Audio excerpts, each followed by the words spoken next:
ఈరోజు శ్రీకాకుళం జిల్లాలోని కాశీబుగ్గ ప్రాంతంలో శ్రీ వెంకటేశ్వర స్వామి ఆలయం అక్కడ ఇవాళ ఏకాదశి పర్వదినాన భక్తులు వేలాదిగా తరలివచ్చి అక్కడ వెంకటేశ్వర స్వామిని దర్శించుకునే సమయంలో అక్కడ తొక్కిసలాట జరగడం, కట్టినటువంటి బ్యారికేడ్లు క్యూ లైన్లు కూడా అన్ని బ్రేక్ అయిపోవడంతో ఒకరి మీద ఒకరు భక్తులంతా కూడా వాళ్ళ మీద ఒత్తిడి రావడంతో చాలా మంది ఒక అయోమయపు స్థితిలో ఎక్కడున్నామో ఏమీ తెలియని పరిస్థితిలో కింద పడిపోతే వాళ్ల మీద కొంతమంది జనం నడిచిపోవడం వల్ల తొక్కిసలాటలో దాదాపు 10 మంది చనిపోయినట్టు ఇప్పటికే సమాచారం వచ్చింది.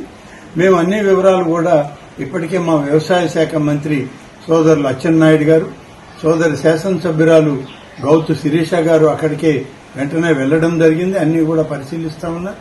జిల్లా కలెక్టర్ గారు, దేవాదాయ శాఖ అధికారులందరూ కూడా అక్కడే పరిశీలించి వివరాలన్నీ కూడా సేకరిస్తా ఉన్నారు. మొత్తం మీద ఇప్పటికి అందిన సమాచారంలో అయితే 10 మంది చనిపోయారని చెప్పి ఇప్పటికే సమాచారం వచ్చింది.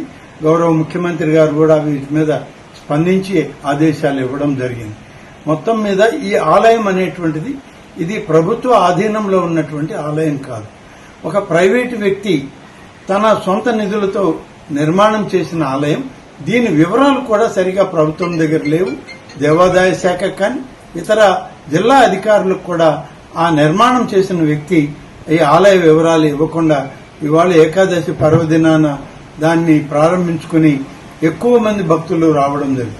ఆ ఆలయ పరిధి కేవలం 2-3 వేలు మాత్రమే సరిపోయేటువంటి ఆలయం.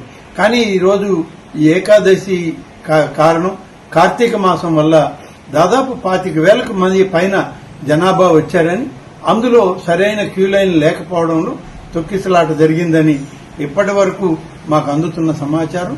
కానీ ఏదేమైనా అంతమంది భక్తులు చనిపోవడం అనేటువంటిది చాలా బాధాకరం. వారి కుటుంబ సభ్యులకి రాష్ట్ర ప్రభుత్వం తరఫున, దేవాదాయ